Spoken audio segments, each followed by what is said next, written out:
Blessed One, Shakyamuni Buddha, precious treasury of compassion, bestower of supreme inner peace, you who love all beings without exception, are the source of happiness and goodness, and you guide us to the liberating path. Your body is a wish-fulfilling jewel. Your speech is supreme purifying nectar, and your mind is refuge for all living beings. With folded hands I turn to you, supreme unchanging friend. I request from the depths of my heart, please give me the light of your wisdom to dispel the darkness of my mind, and to heal my mental continuum.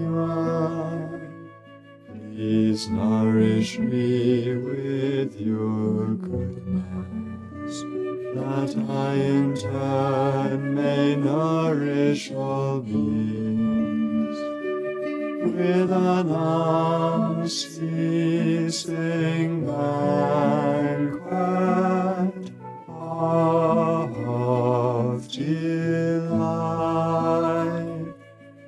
Through your compassionate intention, your blessings and virtuous deeds, and my strong wish to rely upon you, may all suffering quickly cease, and all happiness and joy be fulfilled,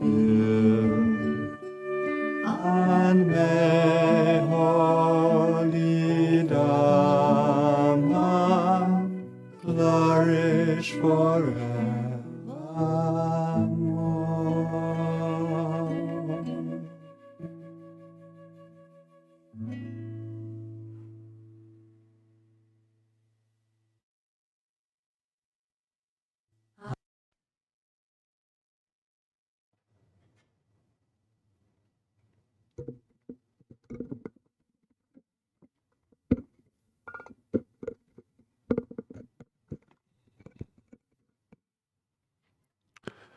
Okay, good afternoon, everybody. So, hope that you've been enjoying this series of classes on heartfelt practice. Some of you have been coming for most of the classes, and it's hopefully giving you an explanation or understanding of the heart practice of Kadampa Buddhism, and how we can incorporate all of the essential practices of Buddha into one daily practice, into the practice of one's sadhana. So, as a reminder, we've been working off of this teaching that the unmistaken Dharma is Lamrim, Lojong, and Mahamudra Tantra, and that even Lojong itself is extracted from Lamrim, the stages of the path, and given special emphasis So if we want to keep it even simpler, we can say the unmistaken Dharma is Lamrim, in parentheses or brackets, Lojong, plus Lojong, and Mahamudra Tantra. Okay, so there's the stages of the path of both Sutra and Tantra. This is the unmistaken Dharma. And so we're looking at now Mahamudra Tantra. Last week I explained what is Mahamudra Tantra.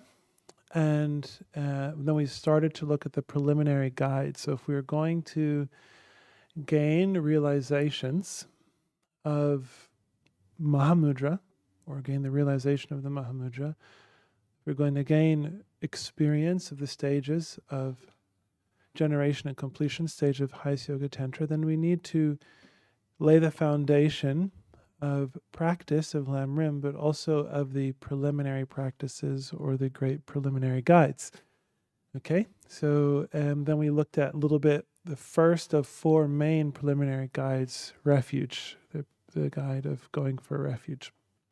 So today we're going to look at a little bit at prostration, because that is mentioned. It's not one of the four main preliminary guides, but I'll explain a little bit about it. And it is mentioned as a preliminary guide in Mahamudra Tantra text. And then we're going to look at the preliminary of Vajrasattva. Then in the next class, we're going to look at the preliminary guide of making the mandala offering. And this class will be kind of instructional and showing how to make the mandala with the actual kit, as well as giving instructions on the practice of mandala offering. So if you don't have a mandala kit, get one and come next week and learn how to make this mandala. It is an important aspect of ritual practice.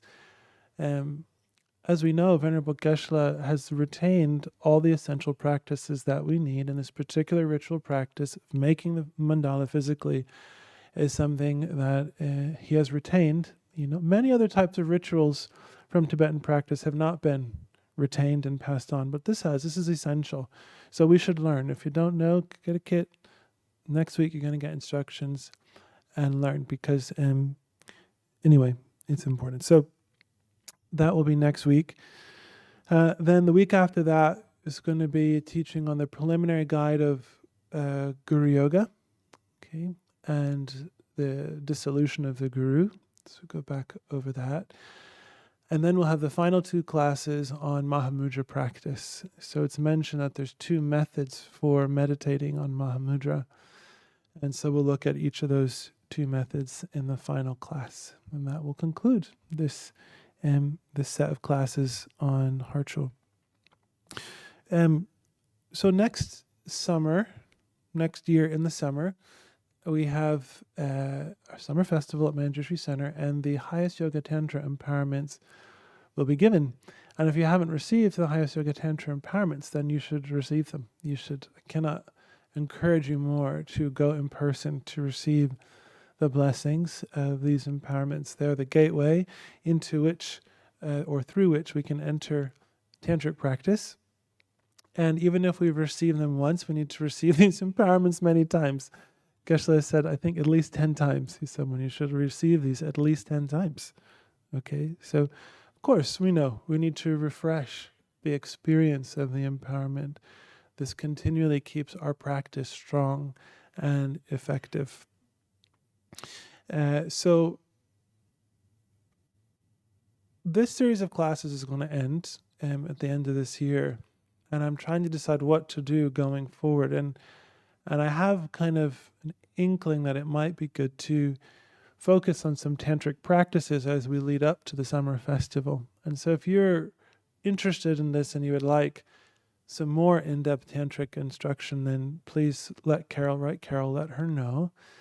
And we can formulate a program. So I'm thinking about teaching from New Guide to Dakini Land, teaching all about Tantra, but through looking at Vajrayogini practice.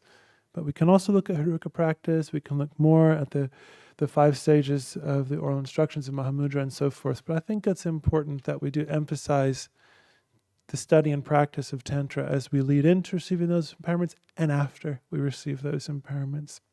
And so please let me know what you want, because we're planning right now. Okay, so let's go to Mahamudra Tantra. So in this book, we have an explanation of how to engage in Mahamudra practice using the heart jewel prayers as our preliminary for Mahamudra. Okay, so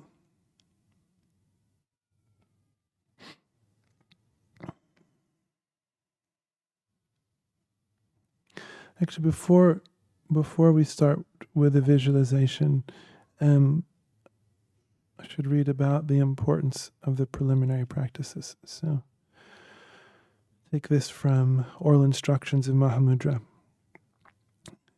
On June 4th, which is Buddha's Turning the Wheel of Dharma Day, also Venerable Geshe's birthday, June 4th in 2015, he wrote the following.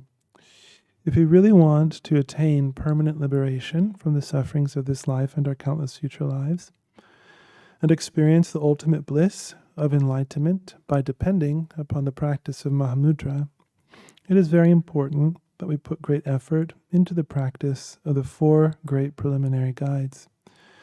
To make this practice effective, I have prepared these guidelines. Please practice them sincerely without distractions. With distractions, we cannot accomplish anything.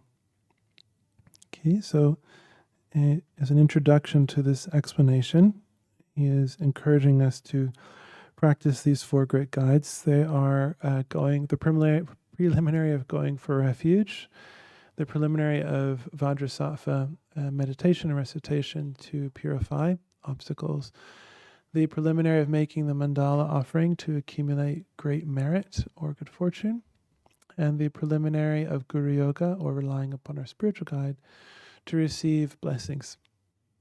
It's through these conditions that realizations of all the stages of the path will easily grow. So we understand, of course, in general, the necessity to prepare for anything in our life. And one of my favorite little examples is to think of a job interview. You show up definitely prepared very well for your job interview so that it can go as well as possible. You don't show up totally unprepared. It's the same. To gain realizations, if we were to get the job, to accomplish or gain realizations, we need to show up prepared for that. We need to prepare the mind. The traditional analogy is tilling the soil, enriching the soil, and so forth. If we're going to grow something, right, we need to cultivate that soil. And then when we plant the seeds in this very rich soil, having all the necessary nutrients and so forth, having all the conditions of moisture and sunlight, then these seeds will sprout. So we prepare the earth for the growth of crops. And so the same way, we prepare our mental continuum for the growth of spiritual realizations. So I'd like to read some of Venerable Geshe-la's words about this.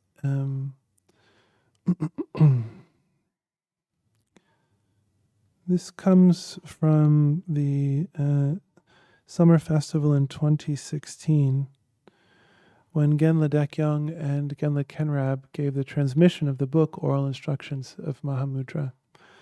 They and a few others in a small group received transmission of these oral instructions from Venerable Geshe-la, and then they had the job to transmit it to us in that summer festival. So in week 1, Genla Dekyung taught, and week 2, Genla Khenrab taught. So here in week 1, and this was passed on to us from Genla Dekyung.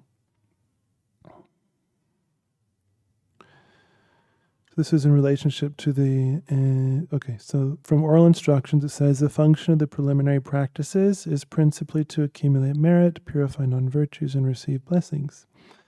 Therefore, we need to practice these every day with our daily activities, and we are not in meditation session. Okay. So we might think formally the preliminaries are this 100,000. Getting this, getting that, getting this, getting that, checking this off. It's a part. It's the part of the preparation. It's a necessary part. Okay. But it is not the preparation. in total. Okay, so the preparation, actual preparation, is to practice accumulating merit, purifying non-virtues, receiving blessings with our daily activities. This is what it says in oral instructions of Mahamudra text. So Venerable Geshe-la, he said, this was his oral commentary of the book to the group. He said, out of meditation, we never waste our actions of body, speech, and mind. We should transform them into the actions of accumulating merit, actions of accumulating wisdom, and actions of benefiting others. All of our daily activities will be transformed into virtuous actions, accumulating merit, virtuous actions, accumulating wisdom, and virtuous actions of purifying non-virtues and obstacles. This clearly shows the practice of the preliminary guides is mostly out of meditation, because the duration of our meditation session is very short. We must do this, otherwise, outside our sessions, we will waste everything and even destroy virtuous actions by developing delusions. Okay. So the real practice of the preliminaries, preparing the mind well for effective meditation on Mahamudra, happens in our daily life. This is what's being said.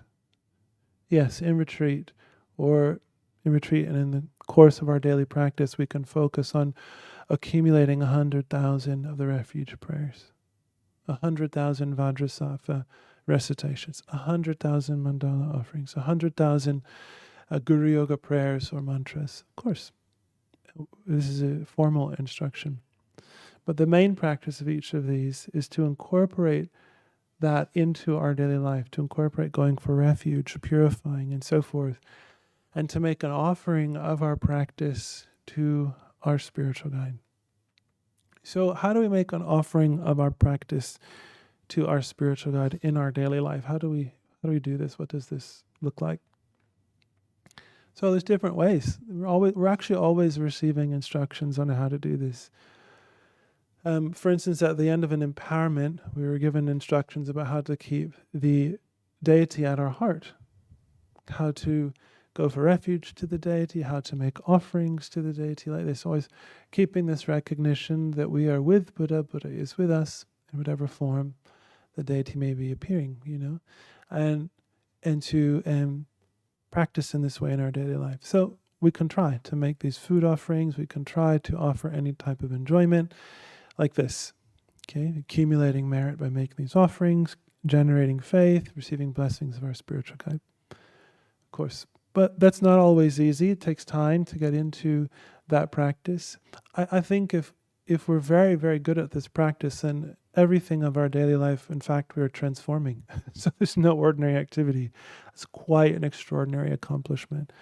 So although it sounds easy from the point of view of explanation, because it is simple and clear, the actual doing of it takes a lot of mindfulness practice, doesn't it? We have to be quite motivated to offer our enjoyments to the Guru at our heart, as opposed to just enjoying them out of attachment. That takes a lot of determination. That takes a lot of motivation to do that. Or definitely it takes motivation to practice patience in our daily life and to focus on purifying right there in that moment. Okay, to encourage ourselves by developing renunciation and compassion, the need to purify our non-virtues, etc. like this. So it's very easy for us to get stuck in negative minds and thinking, why me? Or I don't like this, or whatever. Okay. So to actually develop a practice where we are in that moment transforming all difficulties into purification and other practices, I would say again, if we're able to hold this continually, we are in that Pure Land of Lam Rim, aren't we? Practically speaking, what is appearing to our mind is pure. So I think it's helpful just to look at this, because the explanation is clear and logical, but the practice of it definitely takes effort. It takes determination. It takes motivation. Okay? And we're trying. We are working on this in our daily life. So it's good to have a project. Sheila brought the question up. I've recited many refuge prayers, but I don't know how many of the 100. So of course, so then I said, okay, Sheila, have to take a project. So you need to say, now I want to accomplish 100,000. So that means for that time, then you can take a focus of refuge, going for refuge in your practice, in your daily life. So that's what you're focusing on in your daily life, going for refuge, generating the causes, maintaining faith like this, keeping the Guru at our heart, always coming back to the refuge practice, the refuge prayer, and so forth. Most importantly, the minds of refuge, okay, which are our motivations and our faith in the three jewels. Or, of course, if we're going to emphasize purification, and that's our project for some time, then we will remember this in daily life. This is what we're focusing on, And we have to have an emphasis. There's so much Dharma. We know. 23 books from our precious teacher. Just so much Dharma, So we need to have an emphasis, a focus, and work like this. Okay? And then over time, we will accomplish the formal preliminaries of the 100,000 recitations, and we will become more well-trained in daily life, keeping virtuous minds. Okay? So, otherwise, of course, it makes sense. Otherwise, as Geshe says, so all our daily actions will be transformed. This clearly shows that the practice of the preliminaries is mostly outside of meditation, because the duration of our meditation session is very short.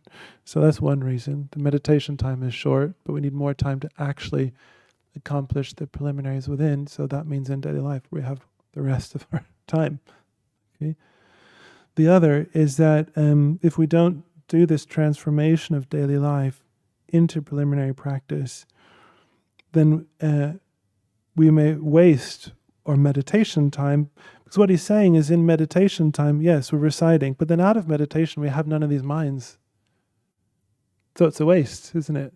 The meditation is like setting us up for daily life practice.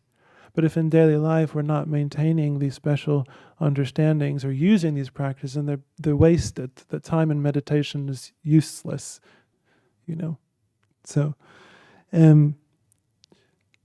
and even destroy virtuous actions by developing delusions. Of course, so, if we're trying to focus on the preliminary of purification, but yet in daily life, we're just accumulating negative actions, that's going against what we're doing in meditation, so the daily life is a waste, in a way. And what we did in our meditation time was a waste, because we've contradicted it in daily life. Do you see? So, anyway, I think we understand this is a hallmark of modern Kadampa Buddhist practice, is that we integrate daily appearances into the path. And we can integrate daily appearances into any of the stages of the path, but here we're being encouraged to integrate them as our preliminary practice. Okay, so I hope this makes sense. Yeah, this makes sense. This is such an important thing to get. Maybe you all understand this. I didn't for a while. And then it kind of clicked, and I felt like everybody should know this. Everybody does. I'm just like the one who doesn't, But our spiritual practice is not here and our life here. We're not meditating and enjoying the peace and then go back to life and then have to deal with it just to get back to our meditation session. Then we have to go back to our life. And there's this kind of push and pull. It seems as if our life is going the other direction than our spiritual wishes or spiritual practice, So our life is Dharma practice. Everything that we live, our actions, our relationships, and so forth, are all our practice ground. So our life is our Dharma practice. And our Dharma practice is our life. Skeshla says, if we don't apply these special practices in daily life, then our meditation time has been wasted, effectively.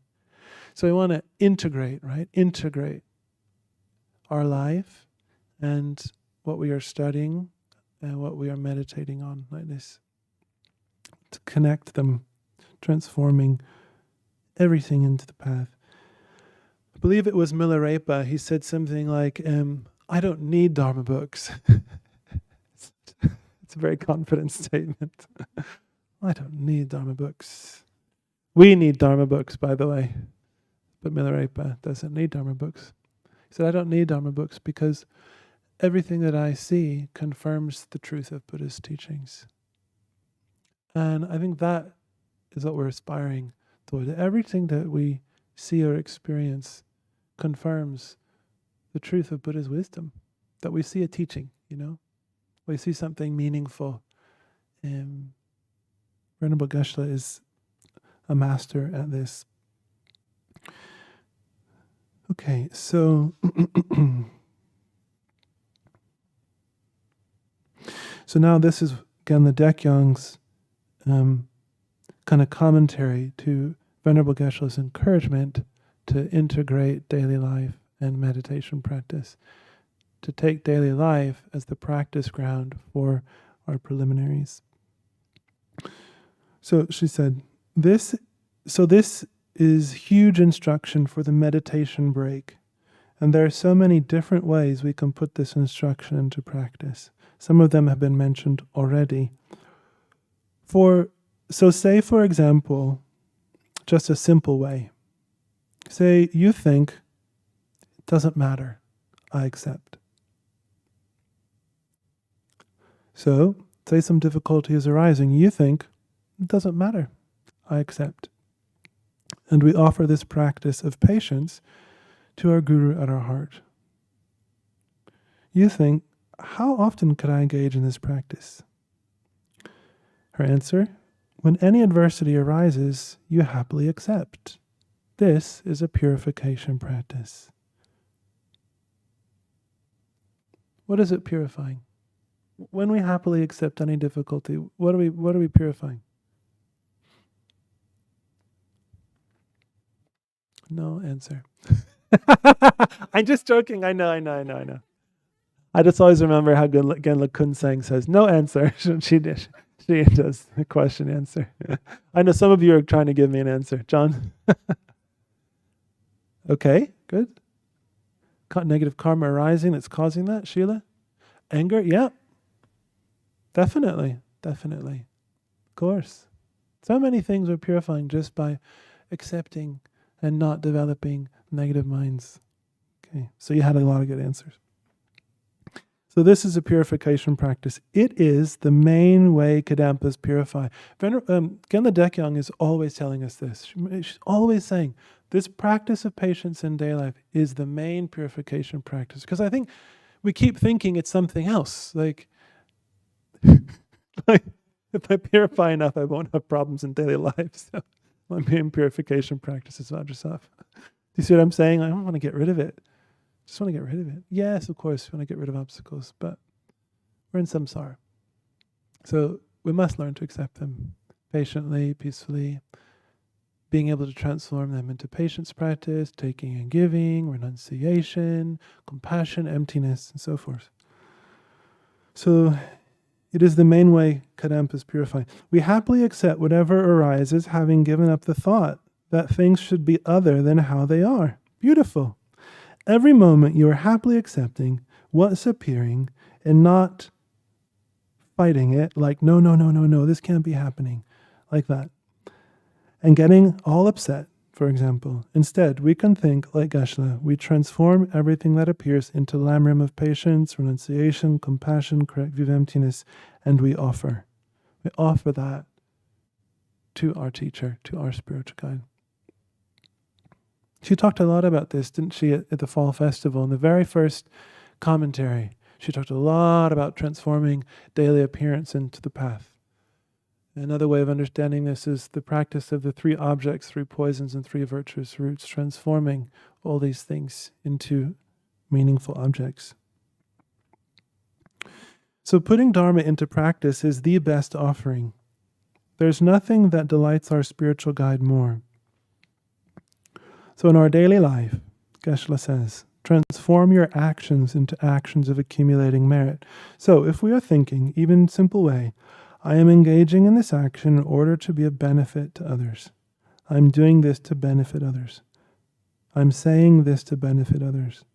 Then our daily life and our meditation sessions are working together, taking us in the same direction, because we are not distracted away from Dharma in the meditation break. It's wonderful, isn't it? So this is mindfulness, This is mindfulness. I think we all understand this. This is mindfulness. Being mindful of transforming whatever appears into a meaningful object. Changing our mental position from delusion to wisdom, and therefore appearing a meaningful object.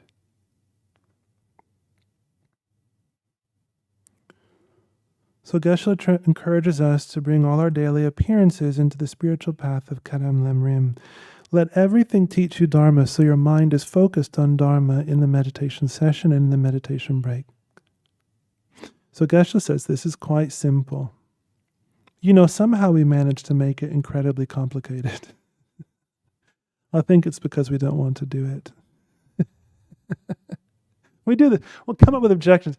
Someone asks us to do something. Well, I'm not really sure why, because of this going on and that going on. Instantly create an obstacle because we don't want to. I think she's right. We don't really want to transform our enjoyments into an offering. We just want to enjoy them with attachment. So then we come up with an issue of why it's very complicated or hard to do.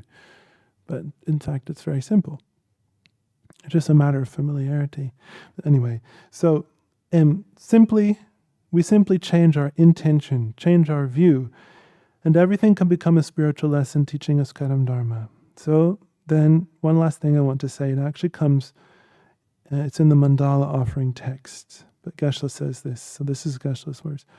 It is said that a person who has strong faith, who practices Tantra continuously with correct imagination, can accomplish tantric realizations easily.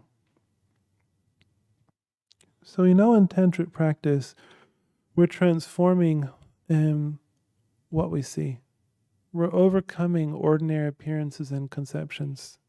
Okay, we're transforming the appearances. We're appearing something newly. We're appearing ourself newly as an enlightened being in an enlightened world.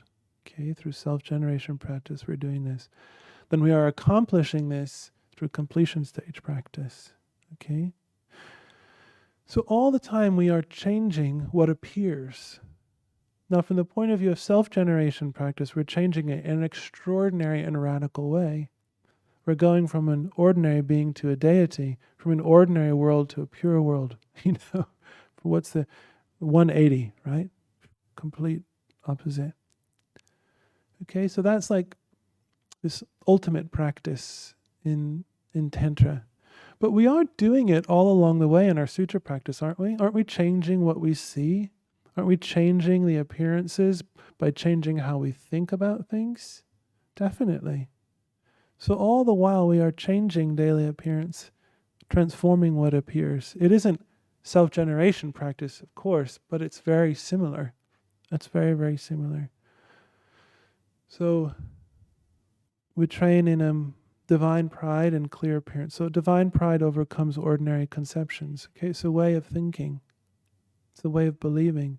But in the same way, according to Lamrim, we change the way in which we think and believe. So we're experiencing any difficulty or challenge, we change the way in which we think and believe about it. And then what happens? The appearance changes for us. So instead of it being a suffering appearance, it becomes more of a pure appearance. It becomes this appearance of patience practice instead of the appearance of, whatever it was appearing before. Okay? So all the while we are changing appearances. So in Tantra we use correct imagination, changing what we see. Okay?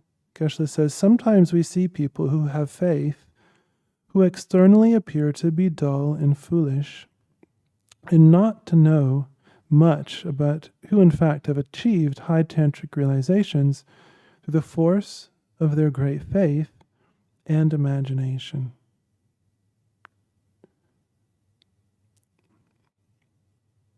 So this is the key to tantric practice: is faith and imagination. Having faith in the Dharma, deep, unchanging faith, okay, and using our mind to change what we see, using our mind to change the way in which we think, to change what is appearing, and then to believe in this new pure appearance. To believe this is a purification practice for me. This is an exhaustion of my negative karma, instead of this is terrible suffering, or something to be avoided. So hopefully we can see that there's a continuum of this transformation of ordinary appearances and conceptions through the various stages of Lamrim and all the way up to highest Yoga Tantra practice. It's on a continuum. It's not as if we get to tantric practice and like this. We've done this work all along the way. And then we get to generation stage practice. On the foundation of experience, it becomes more and more easy because we are used to letting go of ordinary appearances and conceptions. We are purifying our mind through our Lamrim trainings, and it's easy, somewhat easy, to generate oneself as a deity in the Pure Land. Geshe says, the Kadampa Geshe Jayulwa, for example, spent all his time in the service of his spiritual guide. He did not have time to listen to Dharma extensively or to meditate, but his practices of faith and correct imagination were extremely powerful, and as a result, he attained high realizations. So you can read about Geshe Jayulwa in Joyful Path, in the section on relying upon a spiritual guide. So Geshe uses this example to show how to transform daily appearance into the path, offering that to our spiritual guide, that being our main practice, this Guru Yoga practice being our main practice. Okay, so hopefully this gives some encouragement for practicing Dharma, particularly preliminaries, in daily life. That daily transformation and practice in the meditation break is our preliminary practice. If we are able to do this well in daily life, then we all have this experience, I think, that when we sit down to do some meditation, it's easy. Like our mind is already peaceful, positive. We're ready to meditate. Instead of our mind having been agitated throughout the day and then thinking, now I need to meditate, stop being agitated. We prepared our mind, in a sense, throughout the day. So then, if we're meditating in the evening, we're able to engage in our sadhana very well. Not too many distractions to overcome, maybe just a little bit of breathing meditation, But our mind was maintained as virtuous throughout the day. So we're ready to do an evening meditation. We're prepared. Okay, so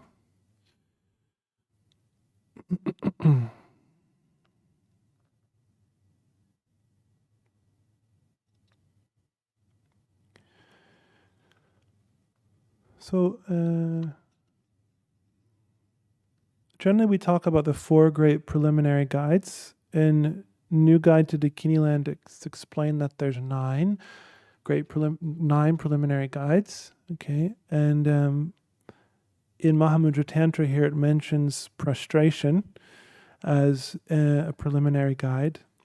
Now there's not really any instruction given on this preliminary of prostration here. It's not one of the 4 main ones, but we are encouraged to engage in prostration. So if you want to read about the 9 great preliminary guides, you can do so in New Guide to Dakini Land. They have to do with certain mantra recitations, water offerings, making images of Buddhas, and so forth. There's lots of different ritual practices, making 100,000 prostrations, and so forth.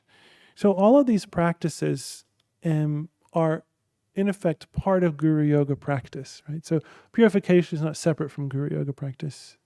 Mandala offering is not separate from Guru Yoga practice. None of these things are separate from Guru Yoga practice. All of these are elements of Guru Yoga practice, okay? So sometimes we get so compartmentalized in our thinking, but they're all together. How can we know this? Because they all appear in the portion of Guru Yoga in the Sadhana, okay? It's very simple. So all these practices come under the heading of Guru Yoga practice. So when we are making the mandala offering, to whom are we making the mandala offering? Our Guru. When we are engaging in purification, from whom are we requesting the blessings? Our spiritual guide. When we are making prostrations, to whom are we making prostrations? Our Guru, like this, okay? So all of these practices are elements of the Guru Yoga practice. So it will be explained more later about Guru Yoga practice, but I think it's important that we understand this. Okay, so we have the practice of the 7 limbs, in which we have the practices of prostration and purification, amongst other things. So,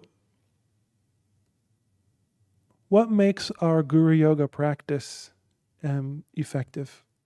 What makes our Guru Yoga practice effective? You can give an answer. Imagination, that's great. Faith, yes, that's great. What else makes Guru Yoga practice work, powerful? What motivates us to engage in it? So, faith, imagination. Pure motivation, bodhicitta. Oh, so you 2 bodhicittas up front. Okay. These are all correct answers. Any other answer? Faith, of course. Refuge. Yeah. Okay. Venerable Geshe said something very specific. I think it was It was in Paris, 2008, and I believe it also comes up in New Heart of Wisdom. But maybe I'm mistaken about the book. But I think it's there. But anyway, he says that the effectiveness of our Guru Yoga practice depends upon our conviction in karma. I remember hearing that for the first time and thought, what? Because all my answers were exactly the same as yours, So why? Now if we're given this answer, why? Why karma?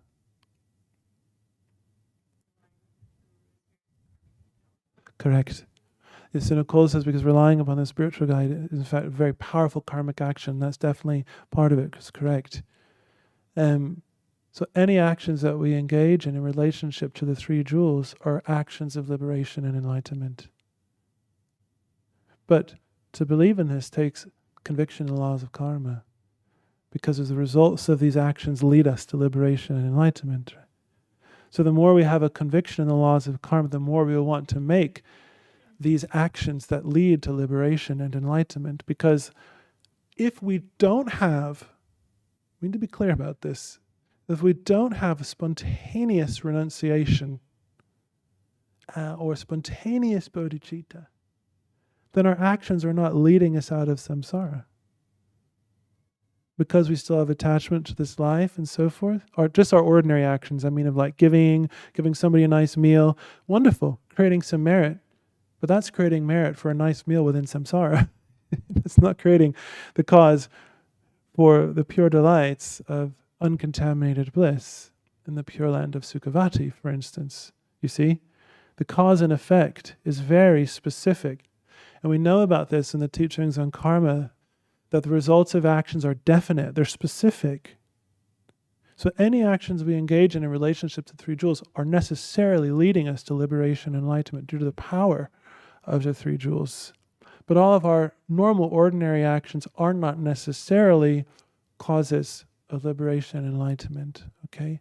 So this is what we need to engage in actions related to the 3 jewels and make offerings to the spiritual guide, who is the synthesis of all the Buddhas. right? So when we develop, as Jacqueline was saying, imagination, we develop this view of Guru Samati Buddha Haruka, who is an emanation of all Buddhas, then we make an offering, then we are making an offering to all enlightened beings, and we are generating such powerful merit. Okay? So the effectiveness, the power, and the depth with which we engage in our Guru Yoga practice depends upon this conviction in the laws of karma. Likewise, purification, that makes sense, doesn't it? We wouldn't request the purifying blessings of all the Buddhas if we didn't feel we needed to purify. And that understanding of the need to purify comes from understanding karma. You know that in offering the spiritual guide, the waves of delusion and karma, and the sea monsters of the three sufferings, doesn't it just feel like that sometimes? There's one delusion after another. Problems with your body, health problems, family problems, just the waves of delusion and karma battering us, up against a wall. Just keep coming. Or the sea monsters. We think about the various kinds of suffering. They are terrifying. All of this is coming as a result of delusions and negative actions. So, understanding the laws of karma, the power of the mind, and so forth, then we purify and we request Vajrasattva, who is the emanation of all Buddhas, or Guru Vajrasattva, to bestow his powerful blessings. So anyway, please think more about this teaching and how the effectiveness of our Guru Yoga practice depends upon our conviction in the laws of karma.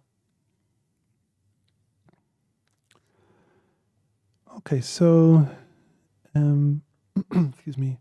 Lastly, just a little bit about purification. So I already shared what Genla Dekyong said about our main purification practice is patience and transformation of daily appearances. This is our main purification practice. We can do it all the time because we have some form of suffering literally all the time, I think. So we can purify all the time. So it says here, purification practice is very simple. All we need to do is contemplate the great disadvantages of the non-virtuous actions that we have performed since beginningless time.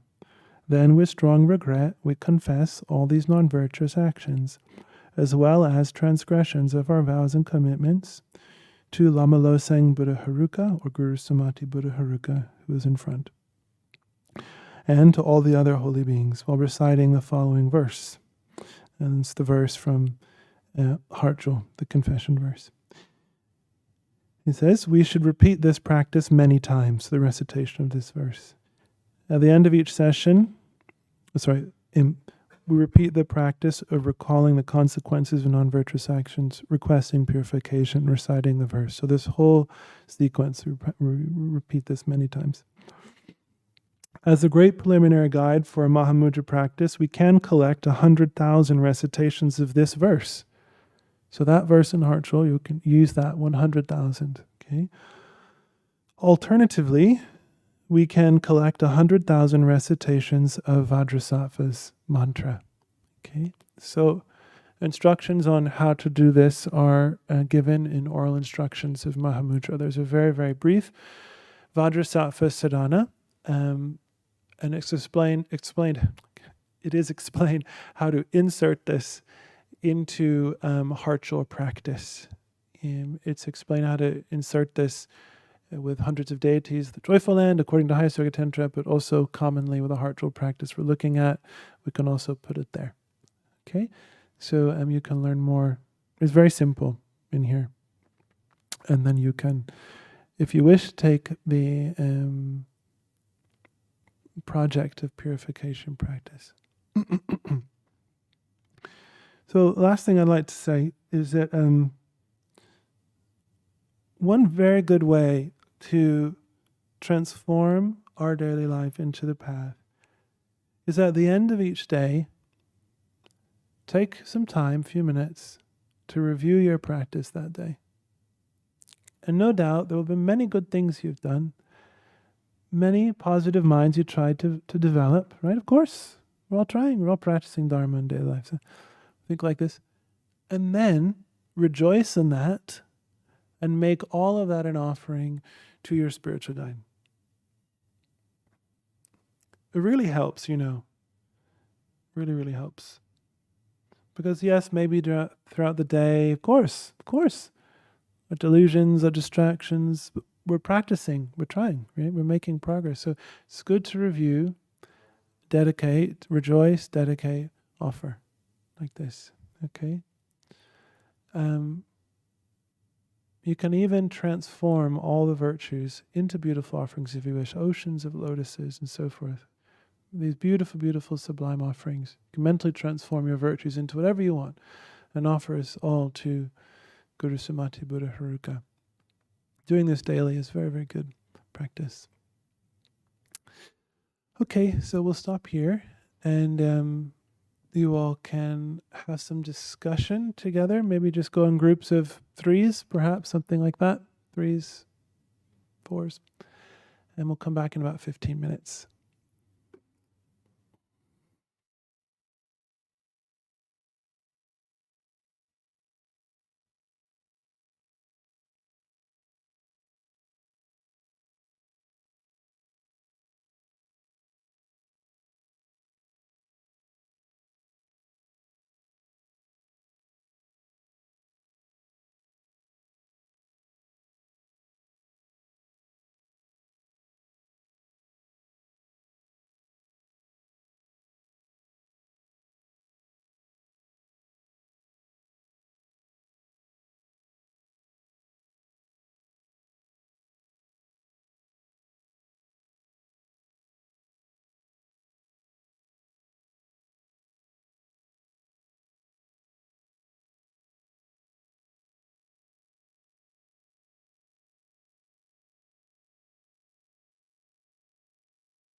there any questions? Maybe we have time for maybe a couple brief questions.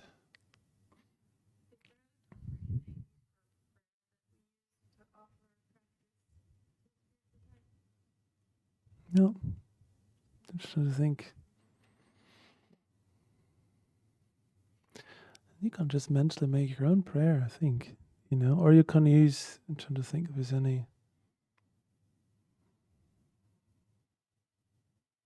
there's nothing's coming to mind for me, but I just mentally do it. Let's mentally make the practice. But is there something comes to mind for you? Prayer? No. Yeah. No. I mean, you could use the verse when you offer the tea to the guru and offering the spiritual guide. The guru is Buddha. The guru is Dharma. The guru is also Sangha. The guru is the source of all joys. Do I make this offering? If you like, that's beautiful. But you can also write your own, or just it can be it can be of your own making. Any other questions?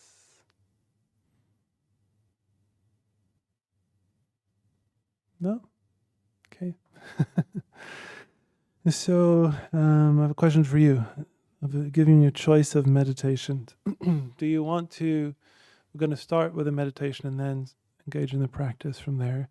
There's a 5-minute pause for meditating on your mind mixed with Guru Deity's mind. If you want at that time, you can meditate on the Mahamudra, imagined, or you can meditate on identifying the mind, whatever you wish. It's your time, so a few minutes. But for the first meditation, I thought we could either meditate on this teaching that the effectiveness of our Guru yoga practice depends upon karma, and to set up that understanding and then to engage with that understanding of karma, or to develop our understanding of the importance of preliminary practices, and then with that understanding then to engage in the preliminary practices. The two ideas I had. Karma, karma, karma. Ding! Got it. Got it. Okay, great. So let's prepare for meditation.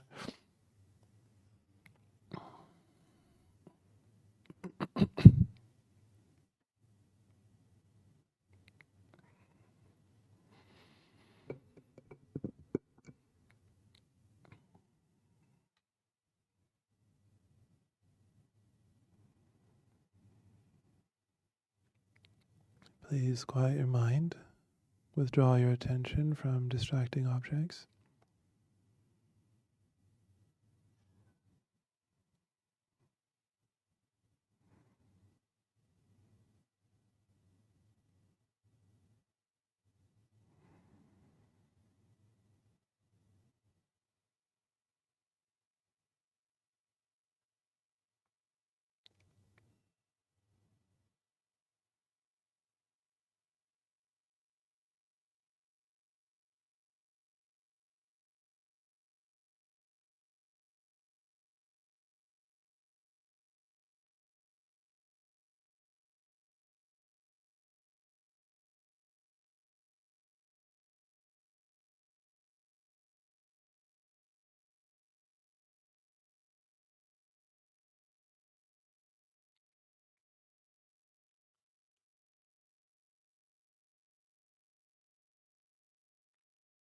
In the teachings on karma, it explains how the results of actions are definite. They are very specific. Just as if we plant the seed of a pea may grow and not barley.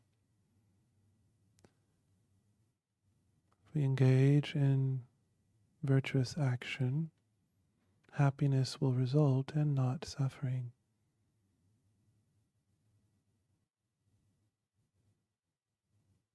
If we engage in actions of giving, we will experience good conditions in the future. However, if we engage in actions of deception, then we ourselves will be deceived in the future. The results of actions are very specific or definite.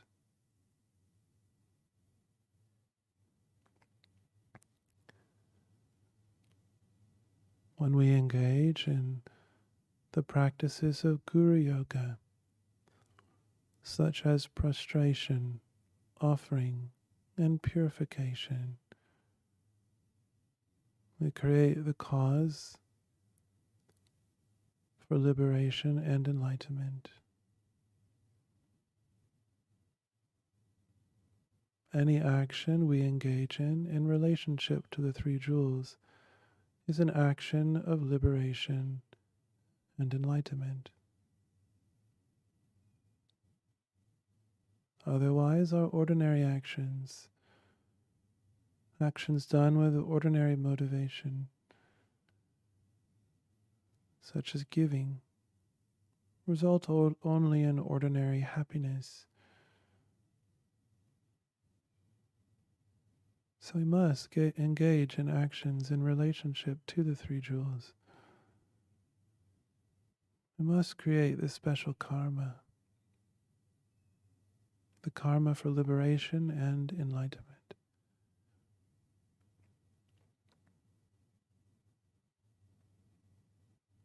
Please contemplate this to develop the sincere motivation to engage in Guru Yoga practice wholeheartedly.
Our practices of Guru Yoga are definite causes of liberation and enlightenment.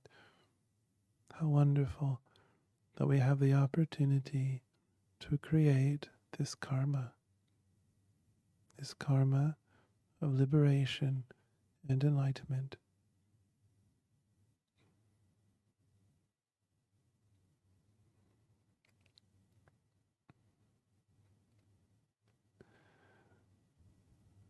So with this motivation,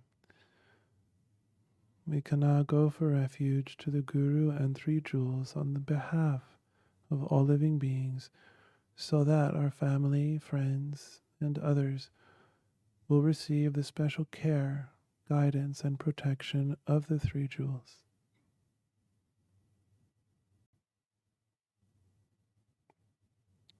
I and all sentient beings until we achieve enlightenment, go for refuge to Buddha, Dharma, and Sangha. I and all sentient beings until we achieve enlightenment, go for refuge to Buddha, Dharma, and Sangha.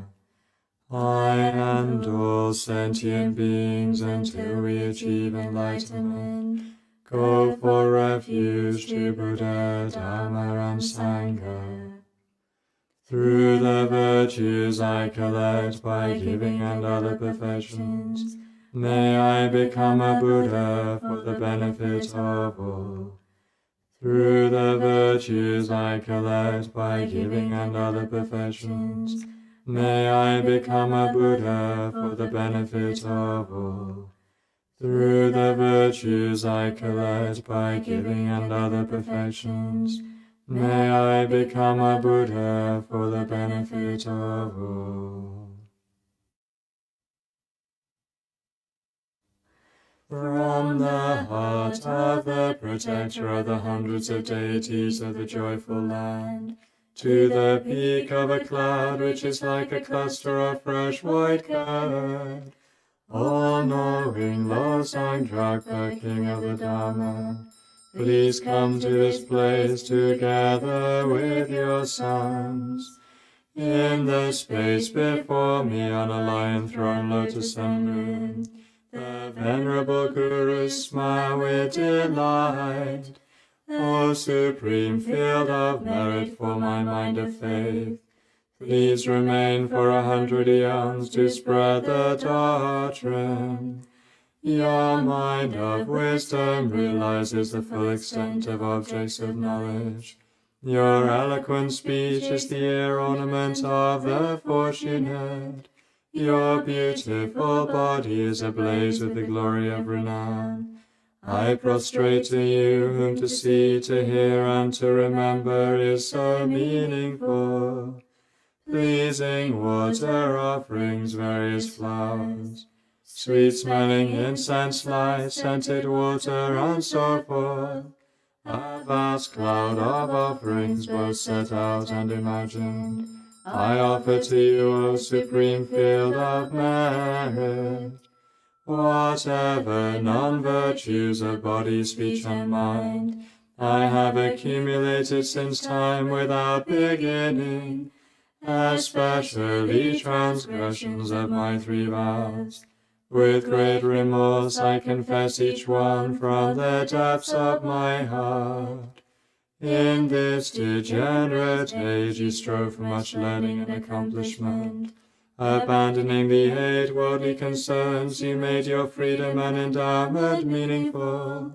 O protector from the very depths of my heart, I rejoice in the great wave of your deeds.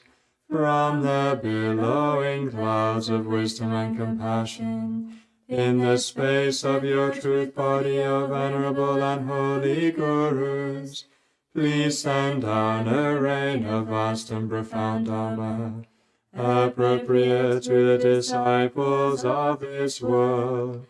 Through the virtues I have accumulated here, may the doctrine and all living beings receive every benefit. Especially may the essence of the doctrine of Venerable Losangdrakpa shine forever.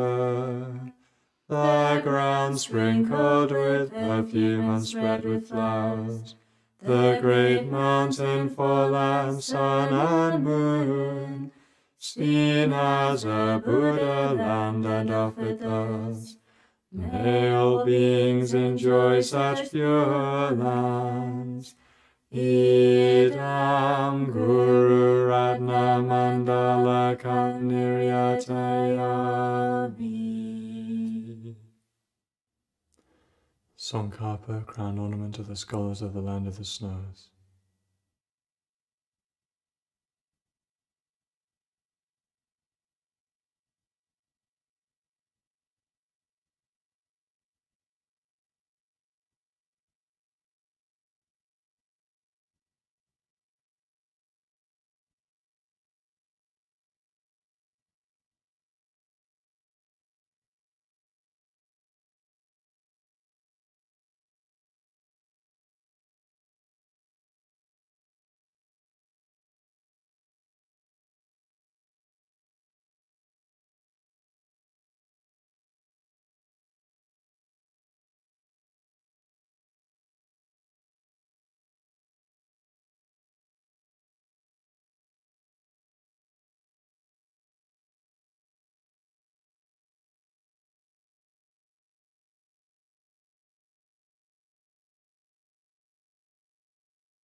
Tsongkhapa, crown ornament to the scholars of the land of the snows.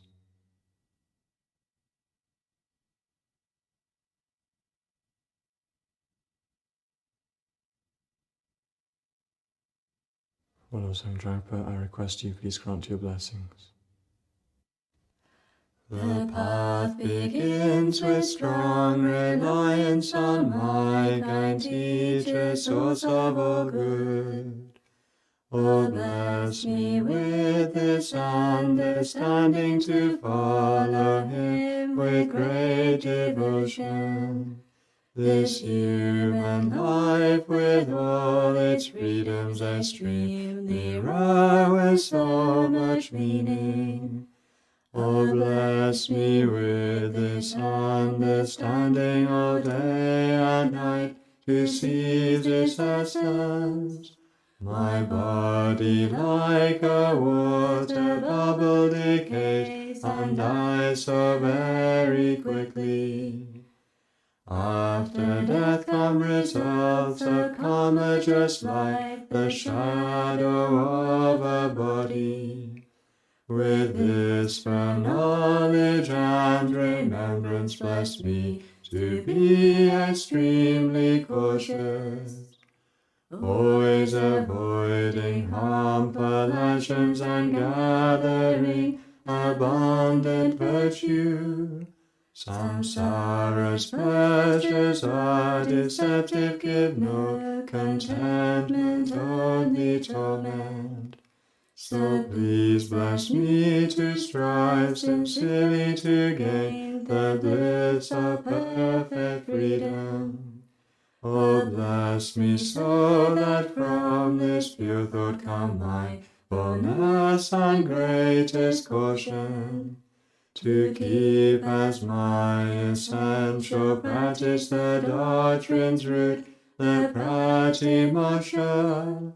Just like myself, all my kind brothers are drowning in samsara's ocean. Oh, so that I may soon release them, bless me to train in bodhicitta. But I cannot become a Buddha by this alone without three ethics. So bless me with the strength to practice the Bodhisattva's ordination, by pacifying my distractions and analyzing perfect meanings. Bless me to quickly gain the union of special insight and quiescence. When I become a pure container through common paths, bless me to enter the essence practice of good fortune, the supreme vehicle Vajrayana. The two attainments both depend on my sacred vows and my commitments. Bless me to understand this clearly and keep them at the cost of my life. By constant practice in 4 sessions the way explained by holy teachers. Oh, bless me to gain both the stages which are the essence of the Tantras. May those who guide me on the good path and my companions all have long lives. Bless me to pacify completely all obstacles, outer and inner. May I always find perfect teachers and take delight in holy Dharma. Accomplish all grounds and paths swiftly and gain the state of Vajradhara.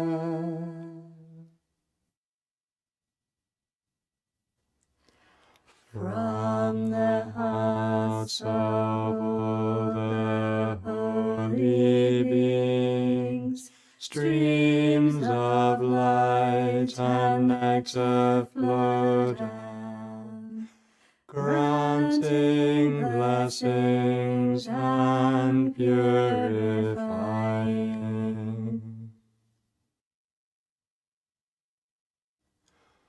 O glorious and precious root Guru, please sit on the lotus and moon seat at my heart.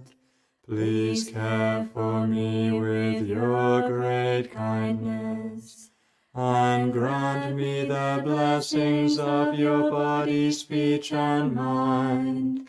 O glorious and precious root Guru, please sit on the lotus and moon seat at my heart. Please care for me with your great kindness, and bestow the common and supreme attainments. O glorious and precious root Guru, please sit on the lotus and moon seat at my heart. Please care for me with your great kindness, and remain firm until I attain the essence of enlightenment.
through being cared for throughout all my lives, by conqueror Sankapa as my Mahayana Guru, may I never turn away even for an instant from this excellent path praised by the conquerors.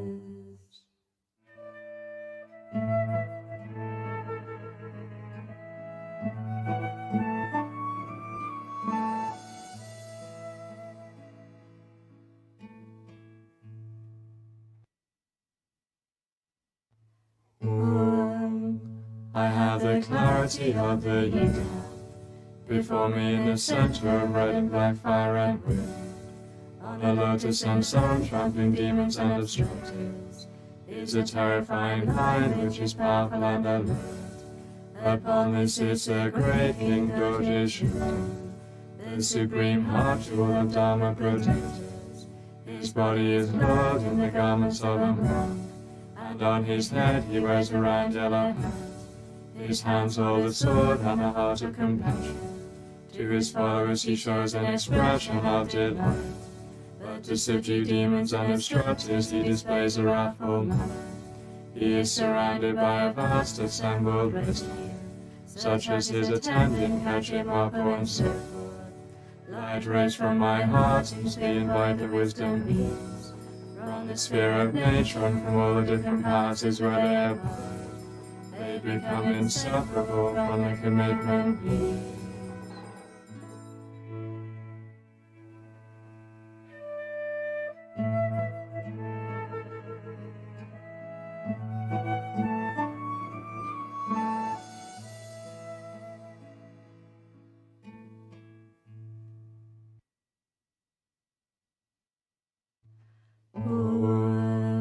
Respectfully I prostrate with body, speech, and mind. I offer a mass of liquor and after offerings blissful toys, alcohol, tea, cakes, milk, and curd, but actually set out and mentally imagine filling the whole of space, commitment fulfilling, reliance on appropriate substances, outer inner secret, attractive and cleansing offerings filling the whole of space. I offer these to the entire assembly. May I fulfill the heart commitment and restore my broken commitments, all my harmful thoughts and actions that have offended your mind, O great protector. I confess from the depths of my heart. Please purify them swiftly and care for me with love like a mother for her child. I beseech you from the depths of my heart, O supreme deity. Please cause the tradition of Sankapa to flourish, extend the life and activities of the glorious gurus, and increase the study and practice of Dharma within the Dharma communities.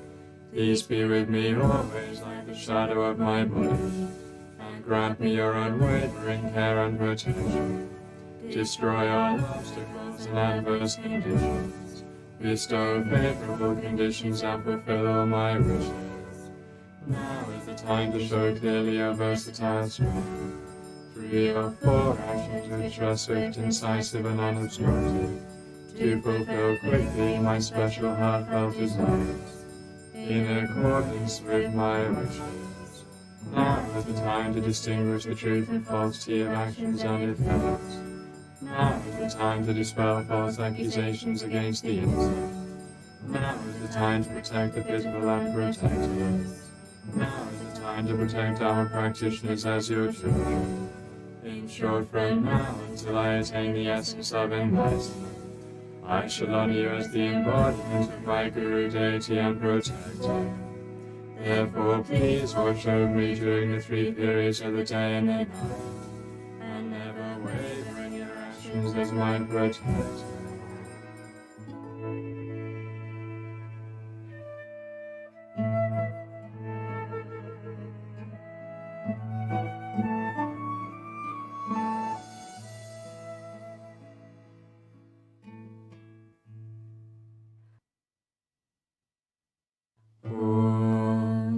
Whenever your followers with commitments request any of the 4 actions, swiftly, incisively, without delay, you show signs for all to see.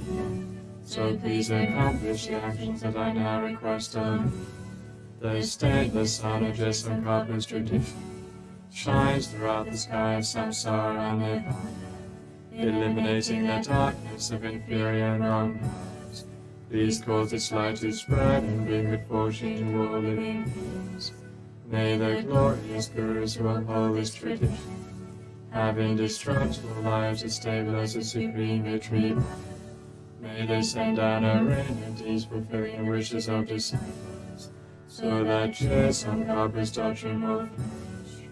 Through increasing the study, practice, pure discipline, and harmony, other communities who uphold the stainless doctrine of the faith, and who keep moral discipline with pure minds, please cause the Kirtan tradition to increase like a waxing moon.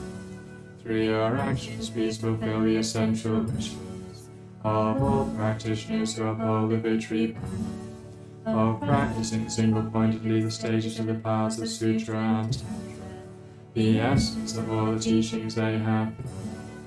Beings throughout this great earth are engaged in different actions of Dharma, non-Dharma, happiness, suffering, cause and effect. Through your skillful deeds of preventing and nurturing, please lead all beings into the good path to ultimate happiness.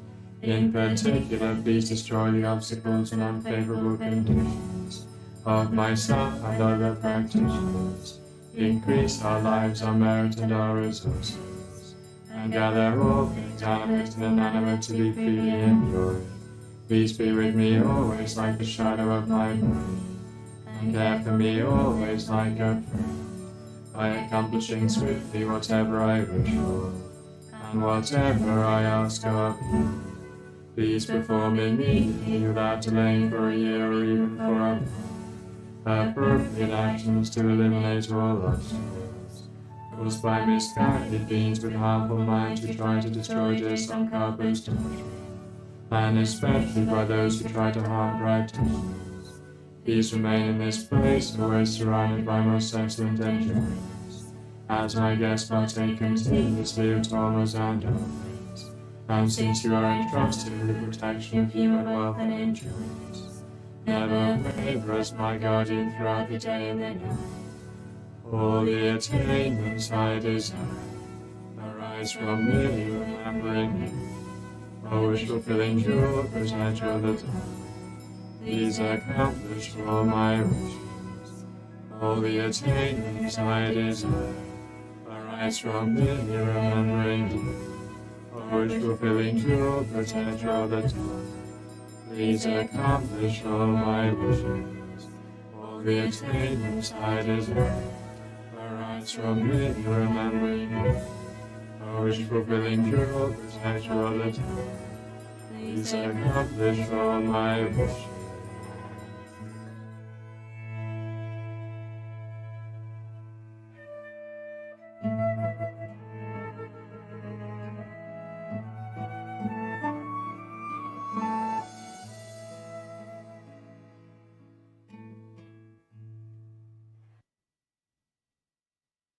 By this virtue may I quickly attain the enlightened state of the Guru, and then lead every living being without exception to that ground.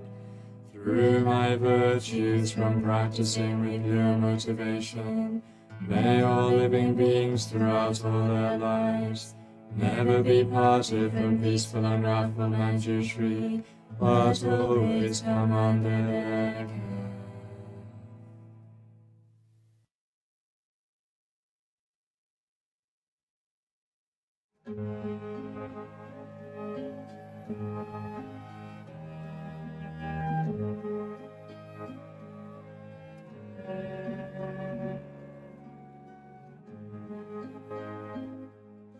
Refuge and protector of all my creators, including the gods, matchless, venerable spiritual guide, supreme friend and liberator, whose nature is lost and dragged back, synthesis of all three lineages,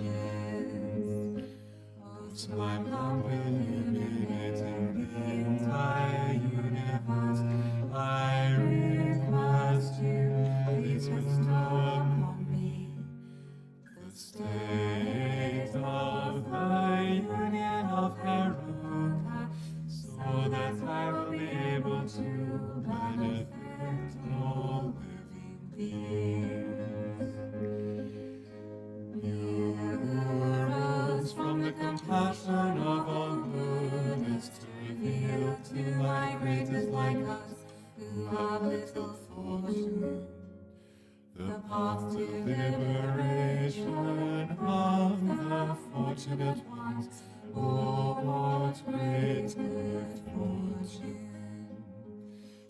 grant your precious Dharma of the oral instructions.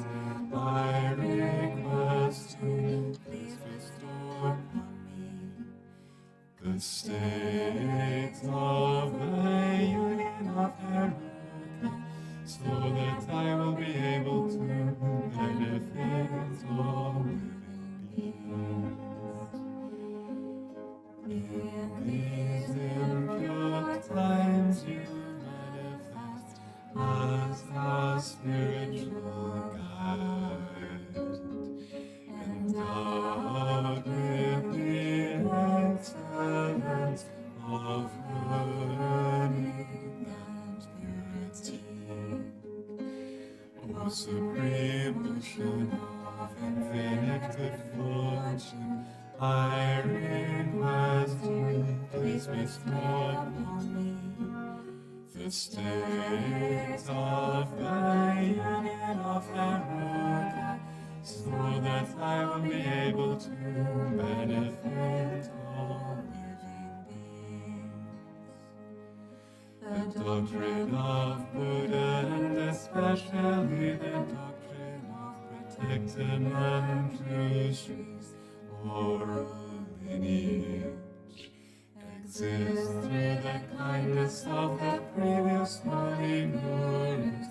Now you reveal this excellent profound Dharma to fortunate modern good and Buddhist disciples.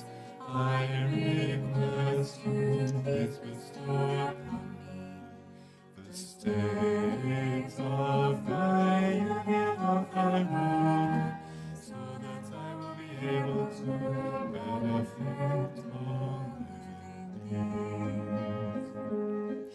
In these degenerate times you cherish pure Buddha Dharma.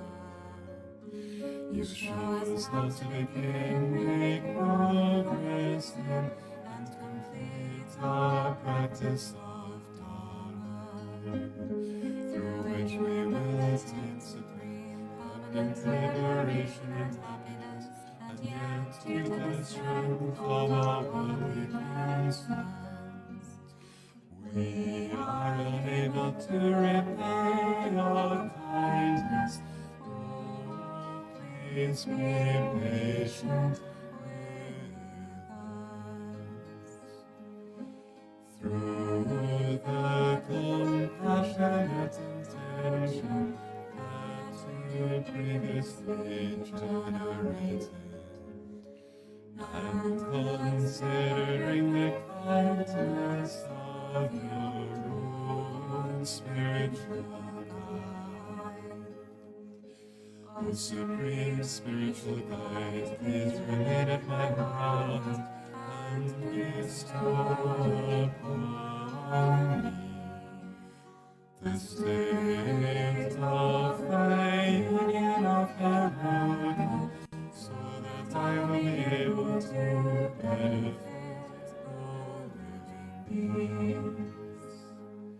You take on the great responsibility of caring every day for the doctrine like greatest, giving to everyone equally without discrimination the precious opportunity to accomplish one's own purpose and the purpose of others.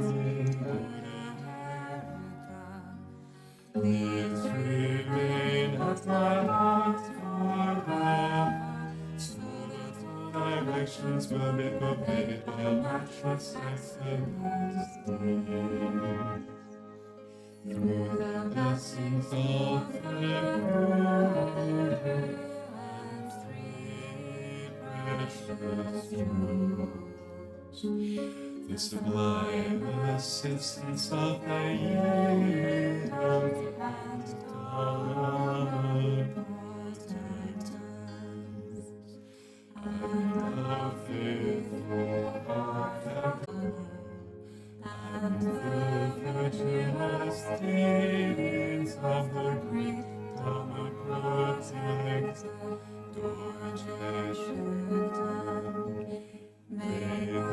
Doctrine of faith and ignorant to fade on directions, so that each and every living may find the supreme happiness of enlightenment.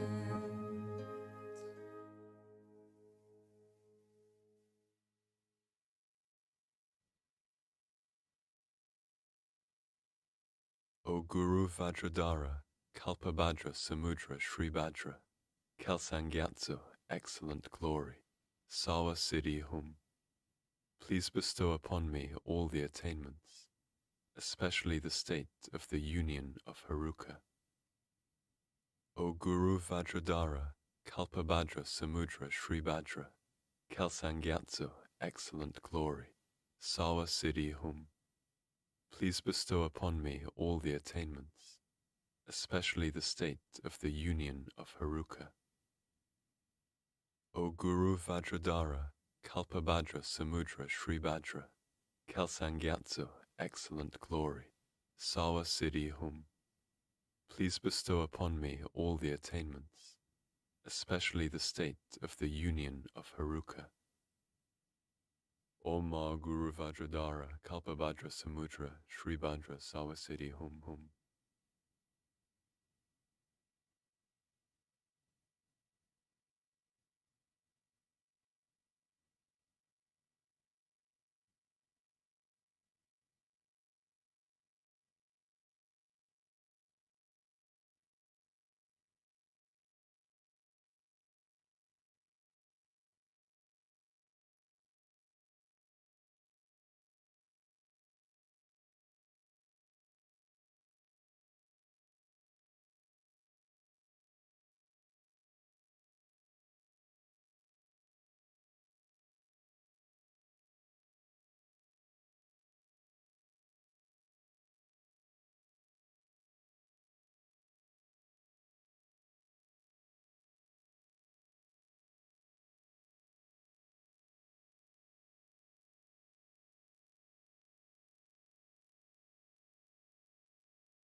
So that the tradition of Jesangapa, the king of the Dharma, may flourish, may all obstacles be pacified, and may all favorable conditions abound.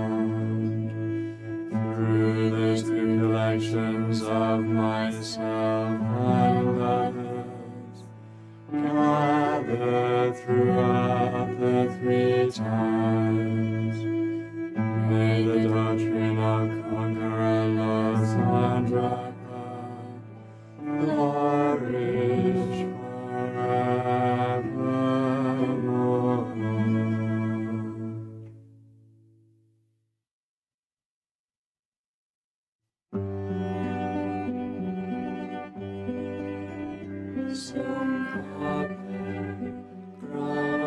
Ornament are the scholars of the largest lost. You are Buddha, Shakyamuni, and Vajradhara, the source of all attainment. Avalokiteshvara, the treasury of unobservable compassion. Manjushri, the supreme stainless wisdom, and Vajrapani, the destroyer of the horse of Mara. O venerable Guru Buddha, save the synthesis of all three truths, with my body, speech, and mind, respectfully I make request. Please grant your blessings to ripen and liberate myself and others, and bestow the common and supreme attainment. Some common crown ornament of the scholars of the land of the stars. You are Buddha, Shakyamuni, and Vajradhara, the source of all attainments. Avalokiteshvara, the treasury of unobservable compassion. Manjushri, the supreme stainless wisdom. And Vajrapani, the destroyer of the hosts of Mars. O venerable Guru Buddha, synthesis of all three truths, with my body, speech, and mind, respectfully I make request. Please grant your blessings to ripen and liberate myself and others, and bestow the common and supreme attainment. Song Kappa, crown ornament of the scholars of the land of the stars. You are Buddha, Shakyamuni, and Vajradhara, the source of all attainment. Avalokiteshvara, the treasury of unobservable compassion.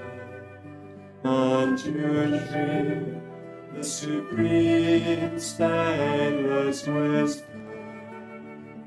And Vajrapani, the destroyer of the hosts of Mars. O venerable Guru Buddha, synthesis of all three truths, with my body, speech, and mind, respectfully I make request.